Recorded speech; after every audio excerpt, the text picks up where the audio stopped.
Al jigitler ысыңдар. Бас жерім өтпеді бізге. Так. Ажиманя. Мәкең туған күн құтты болсын дейді. Ал давай жигиттер. Осы не үшін осы сетевой бизнесті әйел адам ғана істеу керек? Сетевой бизнесті тек қана қыздар істеу керек. Еркектер мысалы бастайтын болса жұмысты до конца алып барады. Еркек адамның тапқаны берекелі болып келеді. Ya үйде ақшаны табатын ер кісі, я үйдегі главный адам, ер адам, сол себепті тоже сетевой бизнес ер кісі құру керек деп ойлаймын.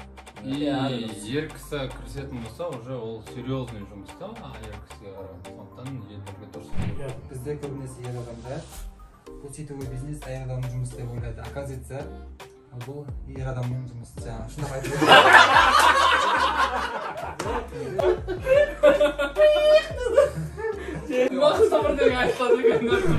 Короче, біздің еркектер түсінбейді. Ер адамдар мынау тек қана әйел істеу керек, сен әйелдің жұмысын істеп жүрсің деген сияқты. И көп ер балаларда мысалға бұл бизнесте проблема. Андай ұялады да, мысалы как будто бір ұят секілді деп көреді да, мен айтамын да. 21 ғасырда ол пустой кошелектен ұялу керек. Жігіттердің проблемасы қазір бай қызда болу, иә? Мен класстасымдар еді сондай. Оқу десе оқымайды, істейсің десе тілекейін кезде бір байдың қызын ала салам деген сияқты ғой да. Тура сол нәрсе қазір болып жатыр негізі өмірде. Ондай тема болмайды негізі. Еркектерге жұмыс бар ғой. Қара жұмыс жасап болса, еркектің табысы бәрі берекелі. Еркектің табысы бәрі берекелі. Маңдай термен тапқан ақша бәрі берекелі тұрса. Отбасында сол кезде еркектің несі болады да, қадірі болады мысалға. Ертең ондай неғылсаң өмір бойы потолочник болып жүресің ғой. Жасасың ғой? Менен өзіме шығады. мұрдыңа сіңіп қалған. осы фореверге тіркелгеннен бастап барлығымыздың өмірімізде негізі өзгерістер болды. Мысалы мен өзім жаңа достар көбейттім. Я мысалы машина алдым мен үйге, короче, папа мамаға көмектестім. Осы фореверді. Мен мысалға осы бизнесті бастағалы Қазақстанның қанша қалаларын көрдік, мысалға шетел көріп жатырмыз, благодарим осы бизнестің арқасында. Мысалға әр семинар сайын білесің ба, үздік ойыншы номинациясын алып кетеді деген. Қайда көріп жатыр, ешкім зиян көріп жатқан жоқ. Істеген адам міндетті түрде жемісін алады. Мысалы, Нұрик сен де айтсаң, Инстаграмда охват көтеріп алдың. Күшті түсіретін болды. Статистика көтеріп жатыр бұнда.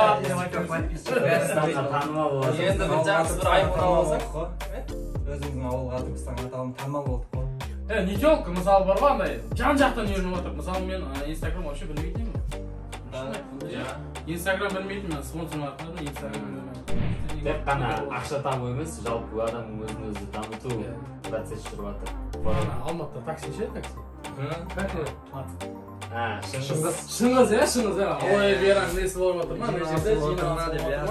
Я уже, компания уже знаменитый ғой прям. Уже олар біледі. Ұялып айтады емес та? айқайлап тұрып Иә, бақтанып айту керек.